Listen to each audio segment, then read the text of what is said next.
mundo. Capital Intereconomía. Tiempo real de los índices más importantes. Empiezo por Asia, donde algunos de ellos están volando y tocando nuevos récords. Eva, ¿qué te dicen las pantallas? Bueno, pues precisamente como dices, hay signo mixto y hay algunos que están, sin lugar a dudas, marcando el ritmo.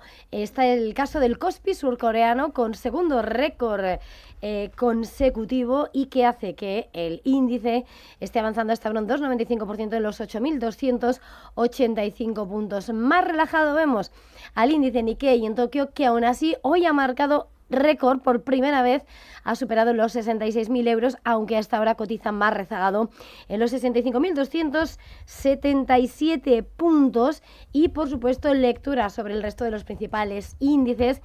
Vemos ahora avances en el ASX 200 de Australia, 0,29% de avance hasta los 8.683 puntos. La bolsa en India, el Nifty, avanza de forma tímida, 0,17%, 23.953 puntos. E importante, vemos al Hansen de Hong Kong con caídas del 0,86% hasta los 25.387 puntos. Y en Shanghái, la China continental, agudiza la caída hasta ahora más del 1% a la baja, 4.098 enteros. Muy bien, miramos al mercado americano. Roberto Sol, cuéntame cómo vienen los futuros. Subiendo un 0,16% el futuro del Dow Jones, el S&P 500 apunta un alza del 0,08% y el Nasdaq 100 una subida del 0,07% en su futuro. Futuros en Europa también en positivo. El del DAX arriba un 0,19%, el Eurostock 50 mejora un 0,20% y vemos al VIX de volatilidad, el llamado índice del miedo, en 18,70 puntos. En las criptomonedas miramos a Bitcoin y a Ethereum.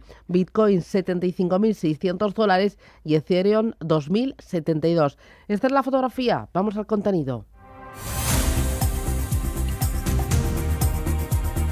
Lo avanzábamos en la apertura. Los trabajadores de Samsung aprueban el acuerdo salarial y las acciones están disparando. Por otra parte, su rival, SK Hynix, alcanza el $1 billón de capitalización.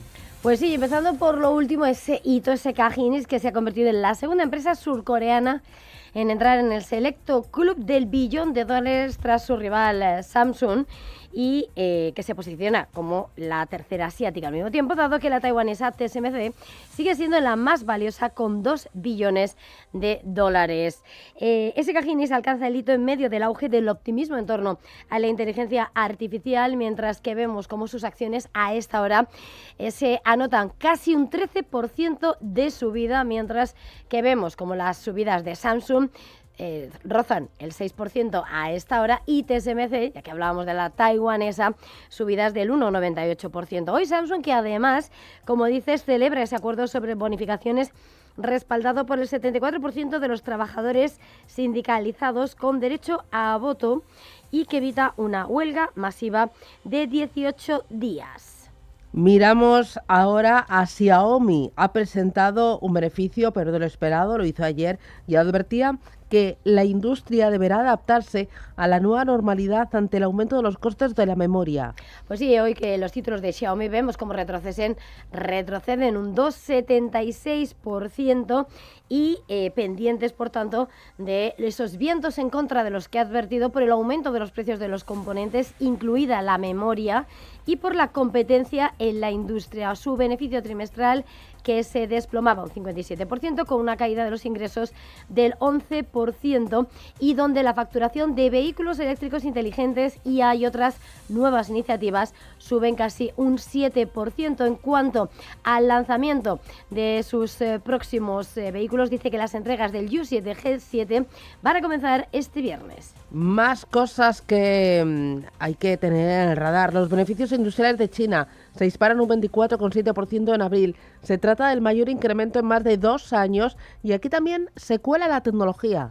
Pues sí, se trata del crecimiento más rápido desde noviembre de 2023, supone un acelerón con respecto al 15,8% de marzo, y en la fotografía de los 4 primeros meses del año, esos beneficios de las industrias, de las empresas chinas, alcanzan el 18,2% frente al 15,5% del primer trimestre. Como decías, la tecnología se cuela y las ganancias en los fabricantes de equipos informáticos y electrónicos se han más que duplicado en este periodo, aunque el ritmo se ralentiza ligeramente en abril. Entre los 10 sectores más grandes por beneficios, la industria de extracción de petróleo y gas ha ganado un 8% en los primeros 4 meses del año y revierte así la caída del 1,4% en el primer trimestre. Son los datos de la macro. Por el lado empresarial, tenemos a CNOOC, a la petrolera, cayendo esta mañana un 3% en la bolsa de Shanghái. Bueno, el Banco de la Reserva de Nueva Zelanda mantiene tipos de interés, pero eso sí, anticipa subidas por el impacto de Irán.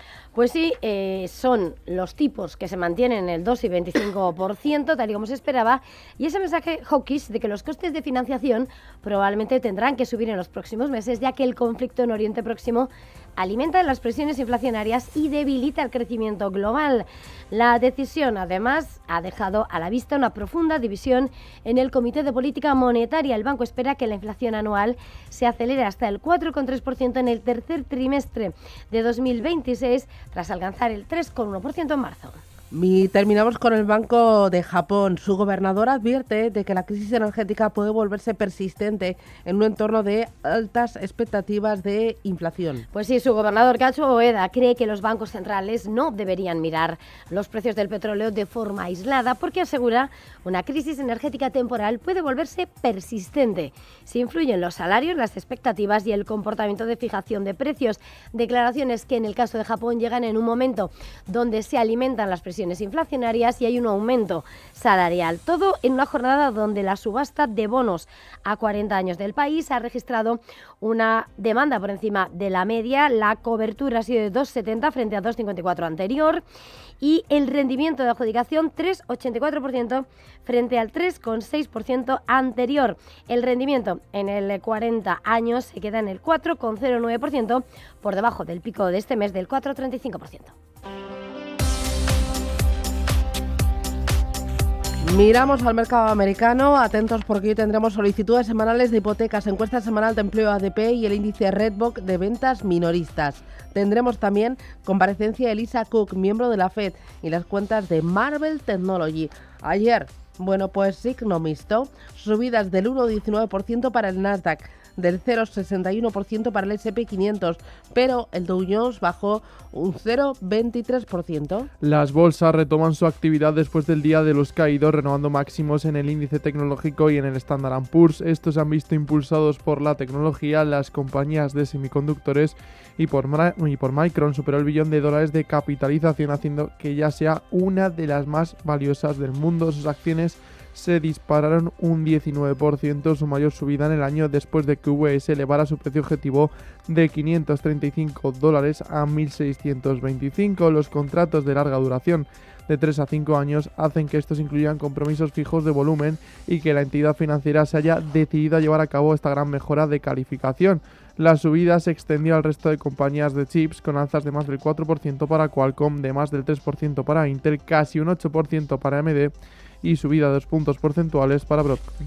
En los valores, atentos a Tesla. Según cuenta la CNBC, Elon Musk podría fusionar la compañía con SpaceX. El medio señala que ya comparten muchos recursos entre ambos, incluido el personal, y que los empleados llevan barajando de forma interna esta posibilidad durante mucho tiempo. En estos meses ha habido inversiones entre las compañías de Musk, como los $2.000 millones que invirtió Tesla en XAI, y en la junta directiva de ambas compañías hay nombres que están en las dos, incluido el propio Musk. Bueno, más allá de la tecnología, la atención la acaparó la confianza del consumidor de mayo. Baja y baja más de lo que se preveía el mes anterior. El dato elaborado por la Conference Board muestra que este mes la confianza del consumidor ha ido hasta los 93,1 puntos frente a los 93,8 del mes anterior.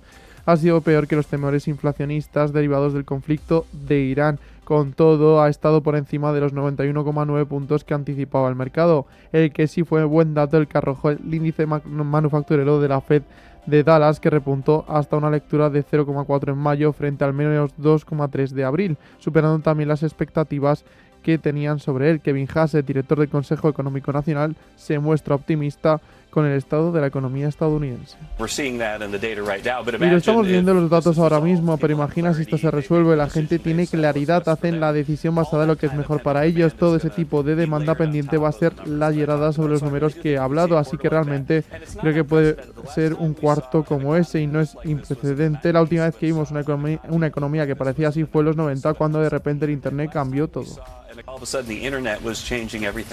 Dentro del Standard & Poor's, además de la gran subida de Micron, ha destacado el alza de más del 10% de ON Semiconductor y la caída del 9% de AutoZone tras decepcionar con sus cuentas del primer trimestre. En el Dow Jones destacó la subida de más de 3 puntos porcentuales de Caterpillar y la caída del 3,51% de Chevron, provocada por la bajada en el precio del crudo. Son las 7:25, miramos a Europa. Ángeles Lozano, ¿qué tal? Muy buenos días. Muy buenos días a todos. Para el día de hoy, ¿qué tienes? Pues no tenemos datos macro de interés, pero sí hay noticias a nivel empresarial. Y potentes, además. Estaremos muy pendientes de Naturgy. El fondo CVC ha completado la salida del capital de la gasista con la venta de su participación de casi el 14% en la compañía. La operación se hace a través de una colocación acelerada. Antes de la apertura conoceremos el precio y ahora Criteria Caixa se erige como el accionista de control con el 28,5%.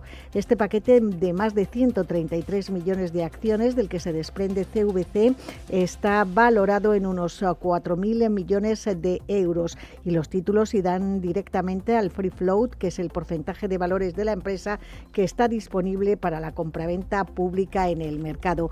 Miraremos a Indra porque el Consejo de Administración de la compañía aprobaba ayer por la tarde el nombramiento de Recasens, hasta ahora director de estrategia de Renault, para sustituir a José Vicente de los Mozos en plena reordenación de la empresa tras la llegada de Ángel Simón a la presidencia. Asumirá sus funciones el próximo 17 de junio. Y el sector automovilístico también en el punto de mira. Las ventas de coches en Europa han aumentado por tercer mes consecutivo en abril.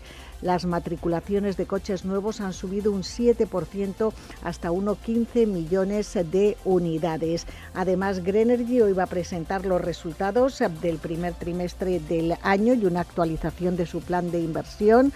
Tenemos juntas generales de accionistas de Clínica Baviera y Elecnor en España, Société Générale en Francia y Coca-Cola Europacific Partners paga dividendo de 0,82 euros brutos por título. En el día de ayer el IBEX 35 terminó en negativo, perdió un 0,52% y partirá desde los 18.290 puntos. Ayer voló Repsol un 2,67% y en la otra cara de la moneda tuvimos a Santander, a Telefónica y a Bankinter. Todos ellos cayeron más de un punto porcentual.